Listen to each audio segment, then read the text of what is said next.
So today what we're going to talk about is what is known as some partial fractions. Now what we're going to do here is we're going to cover a small part of this lesson. We're not going to go that in depth.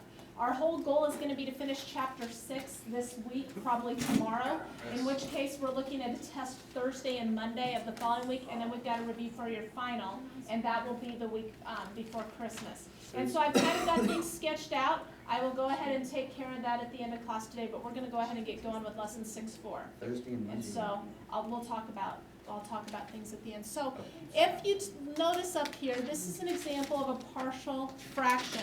And so if you notice what it says, and this is actually taken from your book, each fraction in the sum is a partial fraction.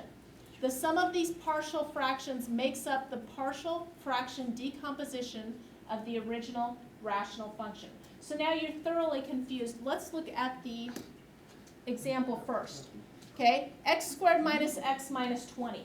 If I were to factor that, that would factor to be x minus 5 times x plus 4. And so what we're going to do is we're going to break down that into two separate fractions. One with x minus 5 and one with x plus 4. And we can't just do this. Because that wouldn't give us the same answer. Because essentially what ends up happening, if I were to try and add those two fractions together, if I were going to add fractions together here, x minus 5 and x plus 4, what do you need to have?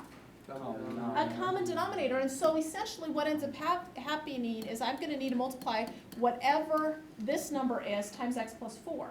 And I'm going to need to multiply whatever this number is by x minus 5. And so what we need to do is take into account those factors in order to get x plus 13. And so our goal then is going to be to find out what is this number here? What is that number there? So let's go ahead and look at an example. It says find the partial fraction decomposition of x plus 13 times x squared minus x minus 20. So this is real similar to the one that we just got done looking at. And so the very first thing you're going to start with is you're going to have to factor the denominator.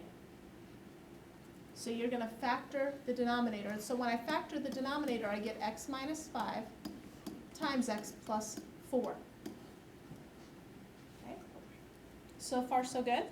So x minus 5 times x plus 4. So now my next statement. What I'm going to do is I'm going to start by writing a fraction. My first one will be x minus 5. My next one will be x plus 4. Now, since I don't know what those numbers are, I'm just going to let them equal something, a and b. And I want to make sure that that equals x plus 13 over x squared minus x minus 20.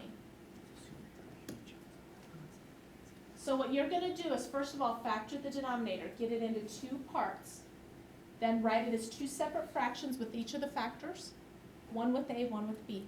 So now what I'm going to do is multiply this one by x plus 4, and I'm going to multiply this one by x minus 5.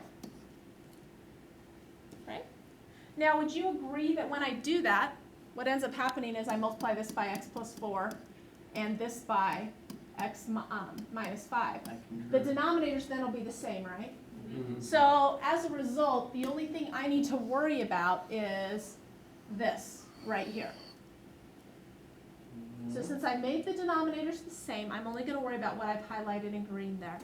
And so as a result, I'm left with a times x plus 4 plus b times x minus 5, and that will equal x plus 13.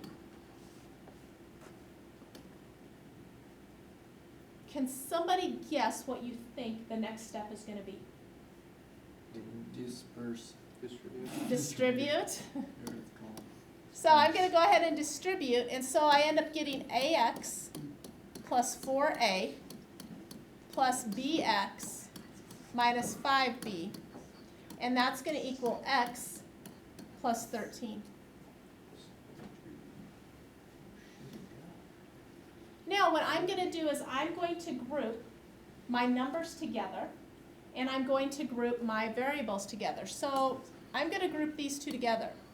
So I end up with AX, oops, get that undo real quick. There we go. AX plus BX plus 4A minus 5B, and that's going to equal X plus 13.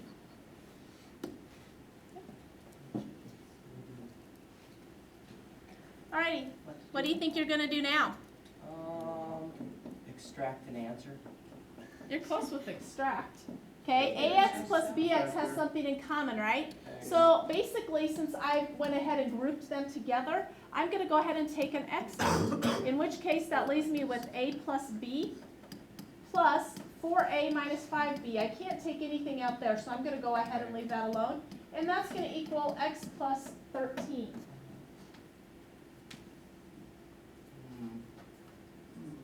No, what do we do? Oh, wait. No. Those two quantities can equal something? No. And so now what ends up happening is I know that your A plus B here has got to be the same as this number here. And the 4A minus 5B has got to be the same as this number here. So what I'm going to do is I'm going to use matrices to solve this. Okay? So here I'm going to go ahead and write AB in a matrix form, 1, 1. Okay? 4A minus 5B is going to be 4, negative 5. And that's going to be an X and then whatever the number is. And that's going to equal, over here, the 1, 1 correlates to the X, so that will be a 1. The 4, negative 5 correlates to the 13, so that's going to be a 13. What was the 1, 1? Okay, the 1, 1 is from this right here and this right here. So then now this is in the form where we used an inverse matrix, where this is A, this is X, and this is B. And so what you need to do is put in A, put in B. Put in A, put in B. Now in order to solve this, does anybody remember how you solve AX equals B? You can do the different things. A negative. A negative 1, yep. So once you get A and B entered, what you're going to do is take A inverse times B on your calculator. So let's review again. You're going to put in A as a 2 by 2. You're going to put in B as a 2 by 1. Then once you get that entered in, you're going to type in on your calculator A inverse times B. And when you do that, you're going to get a matrix. And it's going to be, in this case, a 2 by 1. And what's the matrix going to look like? 2 by 1. Okay, it's going to look like a 2 by 1. And it's 2, negative 1 is the answer. Did somebody else get 2, negative 1? Yeah. Remember, the inverse is located here with the matrix button, X inverse. And so what this tells me is that A is 2 and B is 1. So the partial fraction decomposition, I'm now going to plug in up here. I'm going to plug in 2. Up here, I'm going to plug in negative 1. So your answer then, you do need to answer it in proper form. 2 over x minus 5 plus negative 1 over x plus 4. And that is your partial fraction decomposition. Now granted, this one took us a little longer just because you're still kind of learning how it goes. I think once we go through the second one, we'll go through it quite a bit quicker. So how'd you get from 2 negative 1 to 2 over x minus 5? I plugged it in right here. Okay, so I plugged in 2 for A, so 2 over x minus 5, and negative 1 for B. Yeah? What's below the X? On the page? Below Number sign. here? Yeah. Oh, just a number sign. Oh, okay. That was just a number sign here.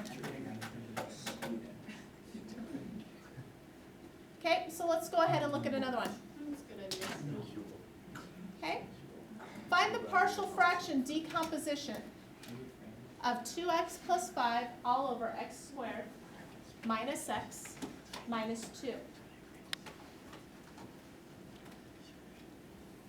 X squared minus x minus 2 is on the bottom. So that's, Plus 1. yep, so that's where I'm going to start. I'm going to factor. So if I factor this, it factors x minus 2, x plus 1. So the very first thing what I'm going to do is I'm going to start with a over x minus 2 plus b over x plus 1, and that's going to equal 2x plus 5 all over x squared minus x minus 2. So we started with the denominator, we factored the denominator. What's my next step going to be to do? Times A by X plus 1 and B Yep. by X minus 1. Times a by x plus 1 and times b by x minus 2. Now notice you're also multiplying the bottom by that. And so then what ends up happening is you're left with a times x plus 1 plus b times x minus 2, and that's going to equal 2x plus 5.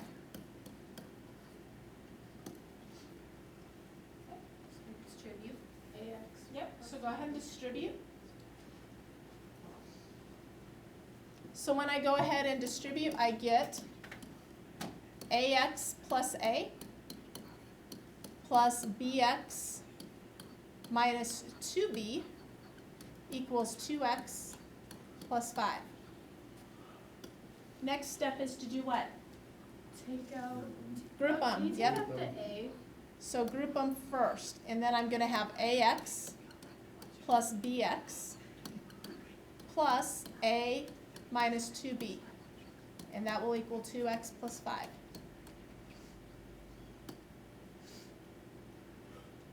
See, that first one took a little longer, this one seems to be going a little quicker. What do you do next?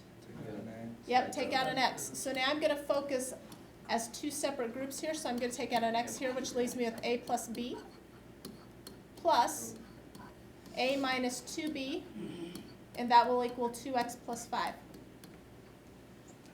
What was the next step? Make the matrix. Make a matrix. So first row is going to be what? 1, 1. 1, 1, because it's going to come from this number here and this number here. What's my next row going to look like? 1, negative 2. 1, negative 2. Very good. Okay, and that comes from this number and this number. I'm going to go ahead and take that times x and then the number. And that will equal what? 2, 5. 2, 5. So remember, once again, what you're going to do is you're going to put in A as your first inverse, B as your next one. In order to solve that, you're going to take A inverse times B.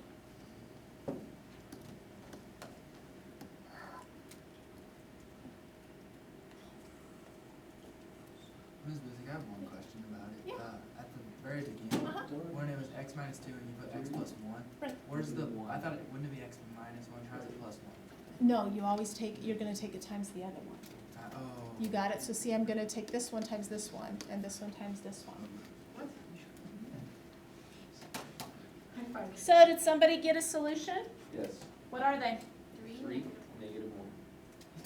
Was it 3, negative 1, or negative 1, 3? 3 over 3, negative 1. negative 1. 3, negative 1. Okay, so 3 goes here with A. B goes here with negative 1. So that's what our answer needs to take the form of.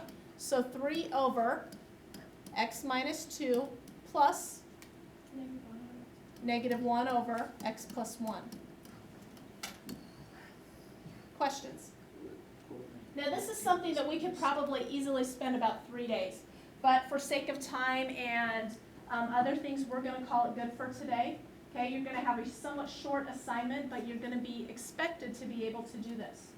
Okay, so your assignment from this section is going to be on pages, or page 402. I need you to do 1 through 4.